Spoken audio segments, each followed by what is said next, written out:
Hey everybody, welcome to beautiful Belize. I am Frank Connelly. I'm the Sustainability Director here for Sanctuary Belize, City River Wildlife Reserve.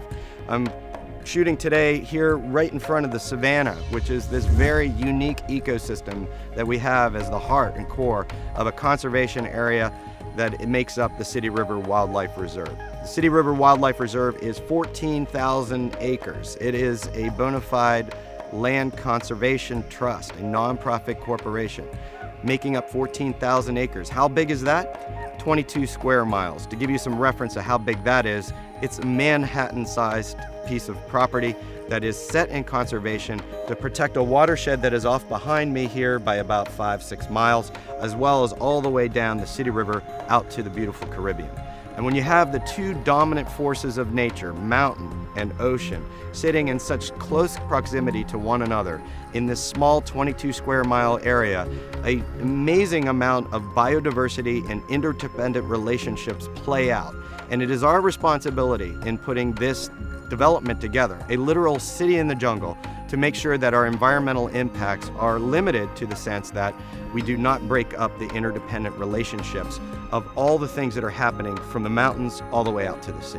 And I want to get into that with you in a little bit. Let me tell you a little bit about myself, my background, how I came here, and that'll give you some context to the type of metrics that we are trying to preserve and making sure that we are able to take this beautiful, large-scale community, nestle it within a pristine nature reserve, and basically even maybe give some back to the community, give something back to nature, and making sure that the legacy of this place is such that we can all come here and enjoy it today, as well as into the next generation and so forth. For us as foreigners coming here to decide to live, or Belizeans deciding to come here and live, and the surrounding communities and how they are going to benefit from our being here.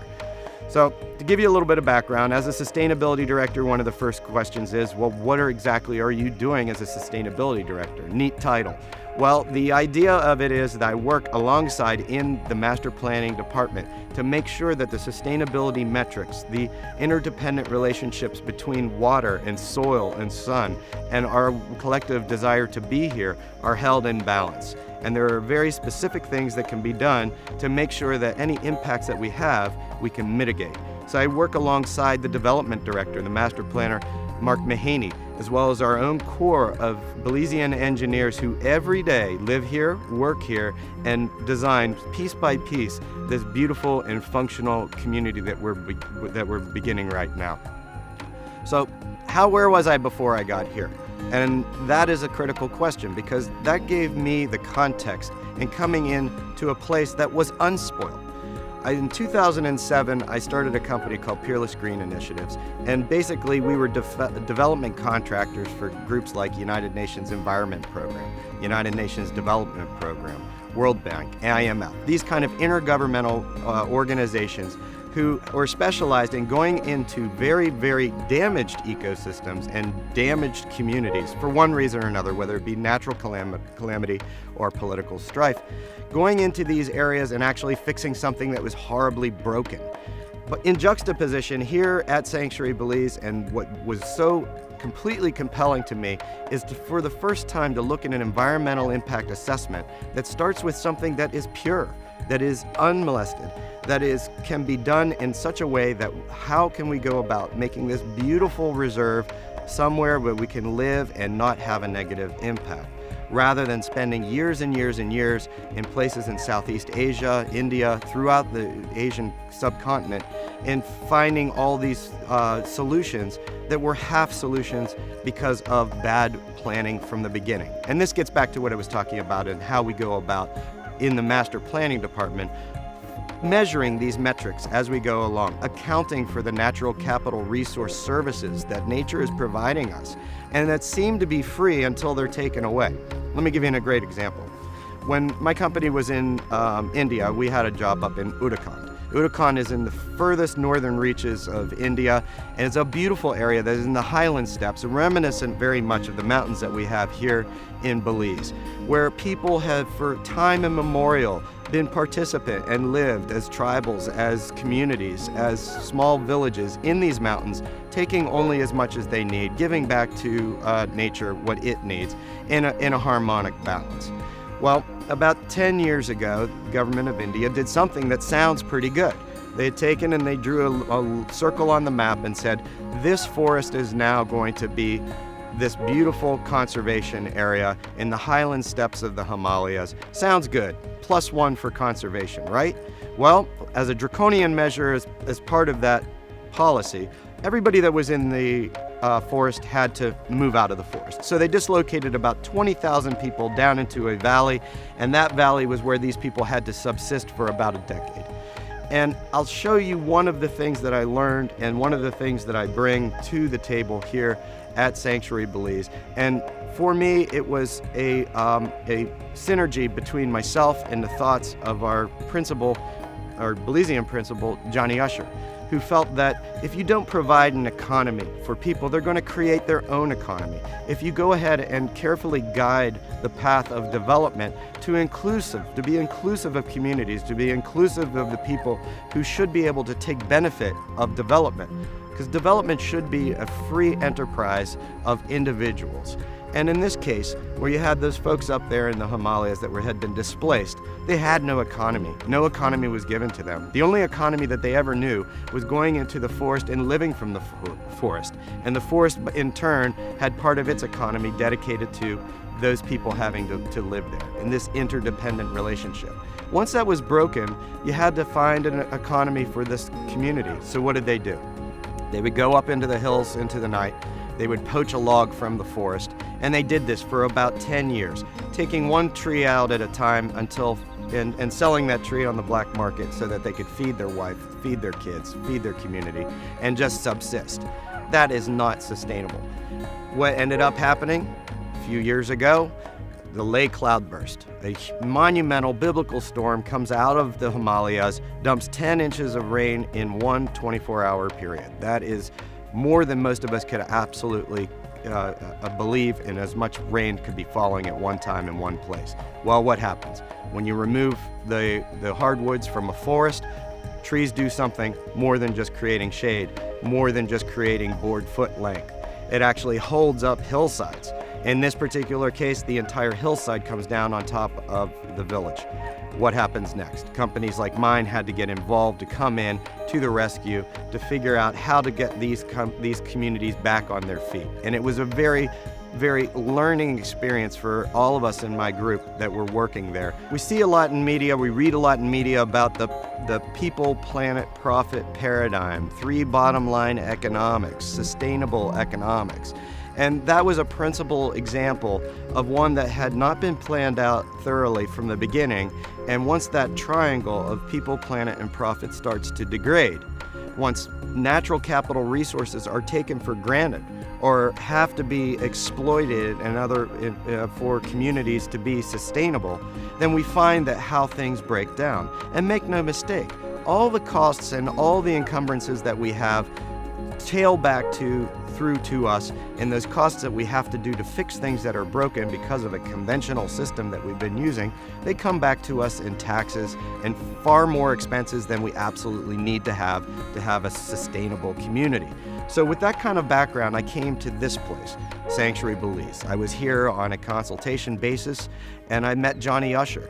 Johnny Usher said, listen, I've done my homework on you, I know who you are. If you know what you're looking at here, you'll understand what you're seeing, you'll understand the vision that we are trying to incorporate. I understood it as soon as I got here, and it came very simply for me. Johnny handed me the keys to a Polaris, one of the little buggies that we run around in here, and he said, I'm not gonna tell you a word about this place, I'm gonna give you the keys to this Polaris, you go take a ride, you tell me what you think.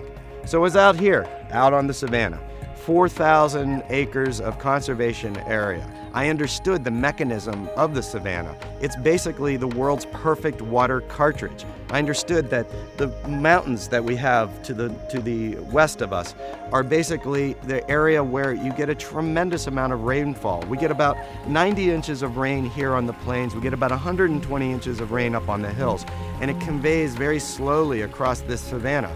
I understood why they were preserving it. I understood why Johnny thought should be the conservation heart of this beautiful development. And it was while I was driving across there, moving out of the savanna, where it was a warm day like it is today, a little bit of a breeze blowing, warm, dry. As I'm coming into waterway villages, I start to drop down, and not over a course of miles, but a course of a couple hundred yards, was able to feel the difference and have small puffs of moist, cool air hitting me in the face in this open air Polaris. I got goosebumps, folks. Reason was I hadn't really been able to experience in very small parts of the world active microclimates that were acting out so quickly and so actively in a very compact area. So I was sold. I was sold on the idea that we had something here that was valid. There was 5 ecosystems. What are those 5 ecosystems? Well, one is this, as I've said, the savanna, which is this massive water cartridge. How does that work? Well, simply put, the savanna, although you look at it and you see grasses and you look at it in the rainy season and you can fly over it and you'll see water, is actually very, very compact. It's actually impervious clay. So what ends up happening is when water channels across the savanna, it cannot permeate, it cannot percolate down into the soil, and instead has to convey its way horizontally across the soil. And what happens is all these very specialized grasses that you see here and these palmettos basically have a root system that is completely designed to live on water and the filtration of water as it comes across their root tendrils. So literally millions, if not billions, of small root fibers are cleansing the water clean as it comes across this savanna, comes to this side of the savanna, and then starts to drop down into our deep percolation aquifers. I'll tell you one thing, folks. In every single project that we worked in between 2007 and 2012, everywhere in Asia, there is one critical component to every single one of those projects: water, drinkable water. And the way we have gone about deranging the natural course of waters and the natural services that nature provides in something as simple as this savanna, and what service it's actually providing in creating clean, potable water for us to drink, enjoy, and have here at Sanctuary Belize. That was one of the major components that brought me here, is because this particular development was taking such care in the water that was going to be the supply for not just our homes, not just our lifestyle, but the entire ecosystem here. As that water comes off the hills, conveys across the savanna, drops down into our aquifer, enters into hundreds of estuaries as it moves back out into the lagoons, where it provides food for the beautiful mangroves, and then back out into the Caribbean and through a flow of cycle of this interdependent relationship, and keeping that relationship intact rather than engineering in a way that just pushes water from the hills out to the sea as fast as possible. Those are where the root of a lot of our problems that we have and a lot of expense comes for something as simple. I mean, think about it. You've been drinking water out of a bottle for how many years? We've been convinced to think that drinkable water comes in bottles. It comes from the ground, folks. And if you make sure that you take care of it in a responsible manner, you build a development within a nature reserve that controls its own water destiny, its own legacy of water security, you are that much further ahead of the game, because that is a valuable, valuable service that we're protecting here at Sanctuary Belize, that the City River Wildlife Reserve and its 5 tight ecosystems care for and make sure that we are always have an abundant water supply. Many people ask, well, how did you decide how large the community was going to be? How do you know those resources are going to be supported? Well, interesting. Just like I said before, we have a beautiful environmental impact assessment that tells us what the expected impacts and what those mitigations might be. And what we've found from that is that you take a reverse approach. Rather than saying we want to have a community this big, do the natural resources support it, we went the opposite way. We looked at the natural resources and the provision of natural resources and how we can make sure that we only are taking what we need and no more, we realized then that is the scale that the community should be developed on. So the scale of this community is commensurate with what nature can provide without us influencing it into the next generation and so forth. So it's very important that we use certain factors. Certain factors like you can't take your well water on your property. You can only take well water from our custom designed system of 8 zones, each well providing about 100 to 150 gallons per minute. We do our water profiling 4 up to 8 times a year. We send it up to Bellican Laboratories, where they have one of the best water labs in the entire country. Those water labs give us the feedback and the baseline so that we know we're not having any impact on the water systems. And we're not just doing the wells either. We actually go out into the shallows, into the lagoons, into the estuaries to make sure that our outputs are not influencing the pH, the alkalinity, the TSS, total suspended solids, the turbidity. All these data profiles we're always measuring to make sure that 1, we're only taking as much as we need, and 2, that we're not having any long-term effect on this interdependent mechanical relationship that we're having with this beautiful system that is the City River Wildlife Reserve. Other things, you can't do irrigation off the well. That's an important component. Irrigation is a very, very large consumer of water. We also encourage you in the design department, of which I sit and Mark Mahaney sits, in the design department to help you organize and develop your little piece of paradise. What I realized very quickly here was we're doing macro planning, yes, and that's the big city picture. But actually what it comes down to in many cases is like a quilt. Each square, each lot has to be carefully designed to make sure that the sum of the entire quilt is strong and robust. And that is doing things like helping you with your wastewater management, using sequence batch reactors, small package systems, a state-of-the-art package system out at the beach club. Another one that's going to be our irrigation pond and our showcase garden that'll be an expression of our value system for everybody to see that is coming down at the marina. Boats from foreign flags coming in, stopping off, taking a stroll through our garden is actually our wastewater treatment and our irrigation pond. Being able to buy small value items like peanut butter and organic vegetables that are grown right here on site. And that's something I want to talk to you about in just a few moments. How we go about it actually creating more of a micro economy while we're making this city in the jungle. Okay, let's talk a little bit about microeconomies and what that means for Sanctuary Belize and the City River Wildlife Reserve. We're here at the Garden Center, which is one of the principal areas where we have all our landscaping materials, a little bit of a food garden that we hope to expand into a CSA. CSA is a community-supported agriculture system in which homeowners will be able to buy a share. That share would be used to cover the overheads of our farming. Then in return for your share, you get some portion of a weekly bushel of whatever's in season. But what this area represents, everything here, other than being absolutely gorgeous and giving us a lot of this color, because we've got plenty of green out in the jungle. Certain times of the year, like this one, the craybu comes into bloom. Some of the yemery trees, the taller trees that you see behind me, will come into this beautiful yellow bloom next month, May, June. As well as mayflowers coming on, and all of a sudden they pop against this green canopy. So one of the things that we focus on from a practical standpoint or an aesthetic standpoint is making sure we have lots of things down here that have color. Why are we concerned about that in the least? Because it's called end-use paradigm. End-use paradigm is you're coming down here, you buy a lot, you want to build a home here. What's the first thing you're going to want to do? You're going to enjoy the natural flora of the region and represent it in your yard through your landscaping. So along with some well site planned clearing where we make sure that we're not just clear cutting everything, we respect those side buffers. Those side buffers that you have in your yard are going to be important for you to control one thing in particular, water. It rains here quite a bit. 80, 90 inches, like I said, on the plains. So that's a lot of water that has to be processed off of your particular piece of property, and nothing drinks water better than the small brush and conservation buffer areas that we ask you to have along your perimeter. One, it is going to give you that privacy. Two, it's going to give you that sense of place, destination. You're coming here because of all this. why would you want to remove all of it and live in just another tract home?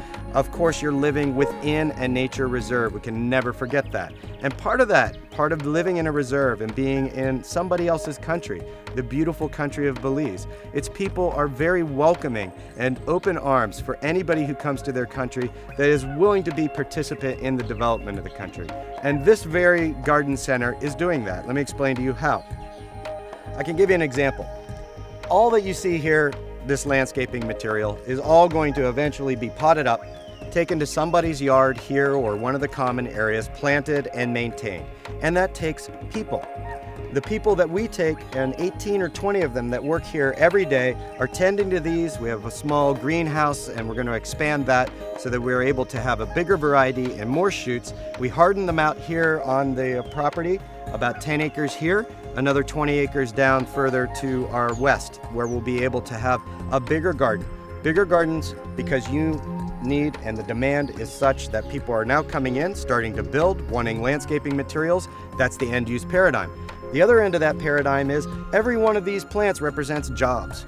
If you want to find out the reputation of Sanctuary Belize, there's no better way than to go around the 7 or 8 local communities here. Places like Silkgrass, Maya Center, Santa Cruz. All these areas are where we source our labor. And the reason why we do that is very simple. We have to make sure that we're good neighbors, that we're not living in this cocoon of expats that are coming down to Belize to live a nice lifestyle and not include the Belizean people who are hosting us, whether we're residents or not. So what we do here is we have somebody like Joel, who's a very gifted young Belizean man who has a background in gardening as well as design. So when it comes time for landscaping, you just stop by here. You check out which kind of varieties that you'd like. You walk the gardens with Joel. He'll do a beautiful design for your home. Of course, all these things come at a cost, but that's what supports this economy. Your community supporting this economy. This economy is resulting in people that are coming here every day, able to work 20 or 30 in jobs that they would not otherwise have. I mean, do your homework. Look at Stand Creek, Belize. It's one of the most underemployed districts of the entire country of Belize. Why is that? Because there's really only 4 jobs. You can pick an orange, pack an orange, pick a banana, pack a banana. You don't have one of those jobs, you probably do not have a job in this district. So rather than having these people fleeing up to Belize City, we're providing jobs for them here.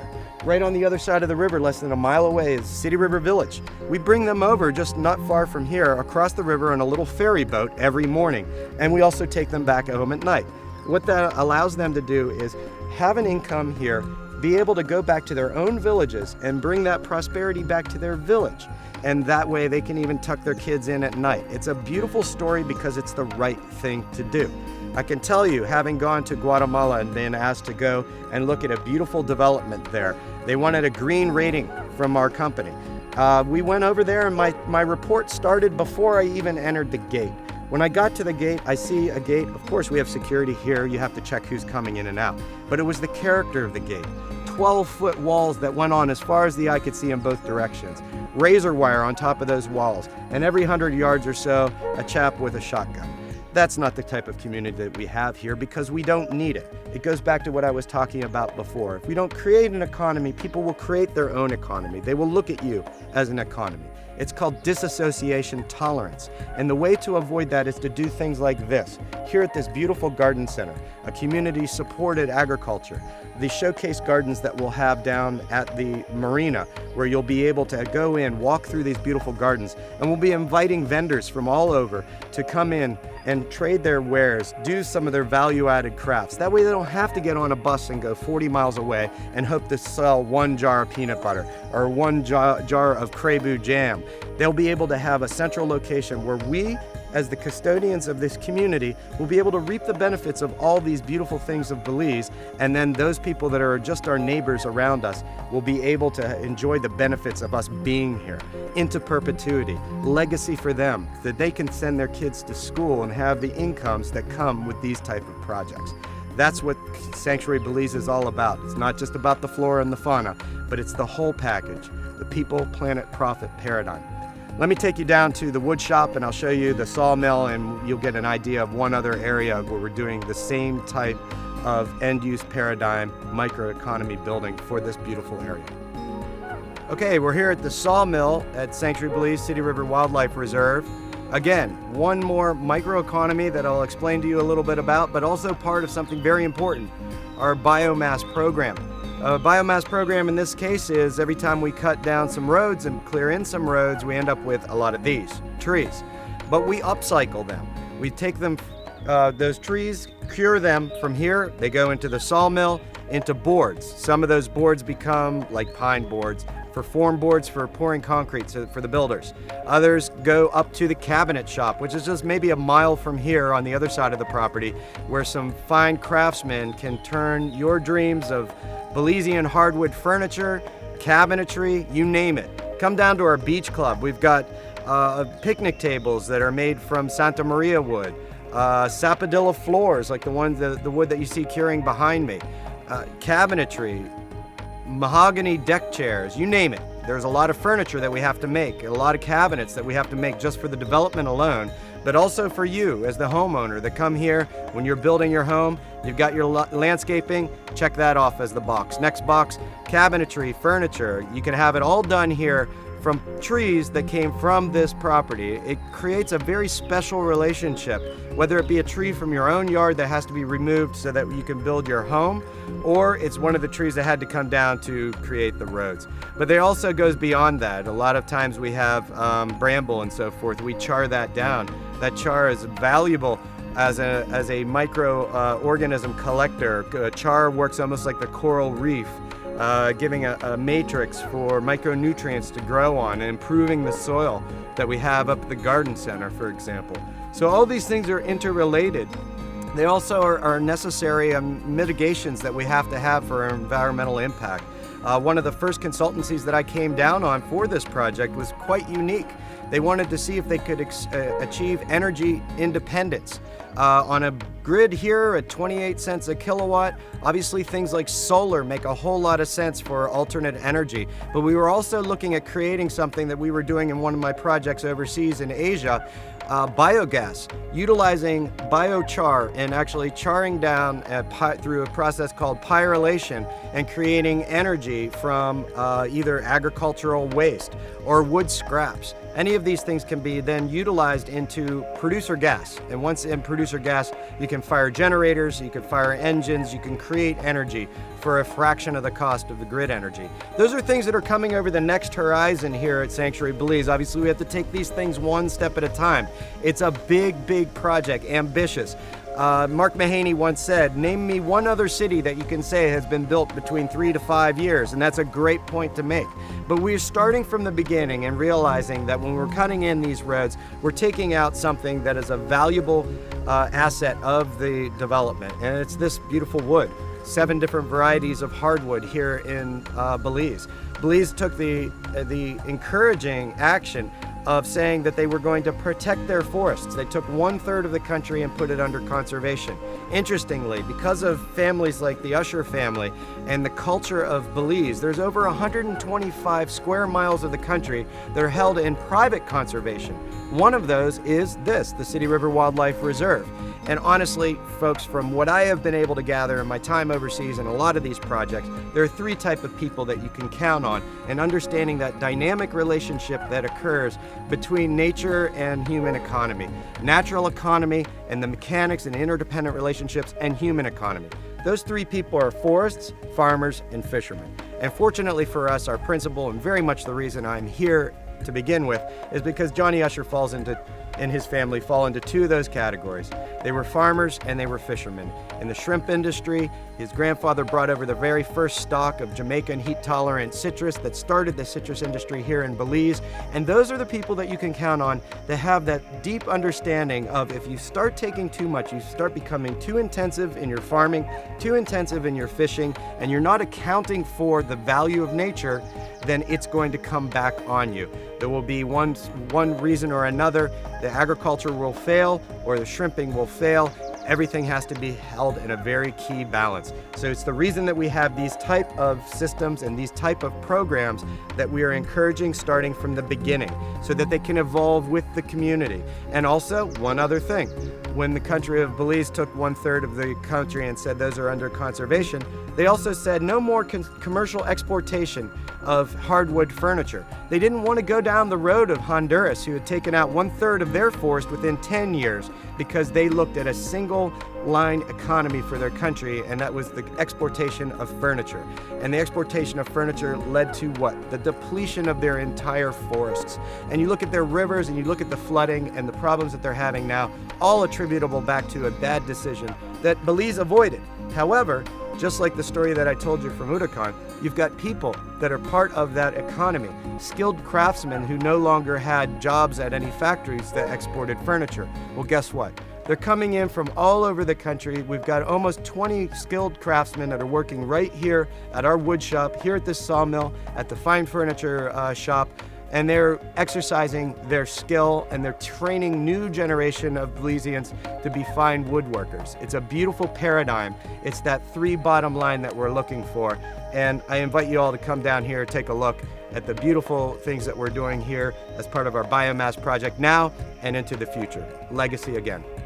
Okay, here we are at one of the most important locations in the development. This lonely little pipe right here is Sapodilla Ridge Phase 2 Zone 8 well. And this is a perfect example of how our waters come across this big, beautiful savanna, scrubbed clean, dropped down into an aquifer. This particular puppy is about 60 feet down when we started hitting water. The base is a granite base like I have here in my hand, which makes the water what? Soft. Many parts of the Caribbean, other parts of northern Belize have limestone deposits which make their water hard. In our particular area, we're on an outcrop of the Coxcomb Basin. Gives us a high granite content in the water and makes our water very sweet. Also picks up very nice trace minerals like magnesium and selenium, things that our doctors are saying that we need in our drinking water and we are no longer getting because we've been convinced that drinking water comes from bottles. Going back, like I said, if you read the World Economic Forum report of 2014, one of the top 10 most critical resources and risks for global economy is simple as this: drinking water. And that's why we manage this so carefully. We're using state-of-the-art HDPE lines to make sure that the quality that you get at your tap is the same that's coming out of this well. The reason that we have our wells set up on this kind of a nodal system that's interconnected so that this well can support another well should another well show any kind of anomaly or have any problems with their pressure pumps, anything like that, they can cover for one another. Also, this gives us great monitoring capability. It also makes sure that we know as much water as we're consuming off of this well versus what we know this well can output. So all these things and cues that we're taking from the international community, places like where back my home in Annapolis, Maryland, the Chesapeake Bay Foundation, who for many, many years has been advocating different manners of making sure we take care of the estuaries and then into the water catchment, out into our bays, our lagoons. We have all these interactive relationships that have to be protected. So we take things like this and we don't take them for granted. We take things like this and we make sure that we monitor and manage their consumption. Going back to making sure that you have ways of doing rainwater catchment. All these things are part of your design guideline, and there are things that people like myself, Mark Mahaney, our engineers and others are there to help and guide you so that you make sure that you're using this critical and beautiful resource for every generation coming forward, as well as making sure that you're taking advantage of all this that you have here. Every time it rains, why not catch some of that rainwater, have it into your irrigation water, and then be able to support all your beautiful landscaping that way. It's just good sense and good policy.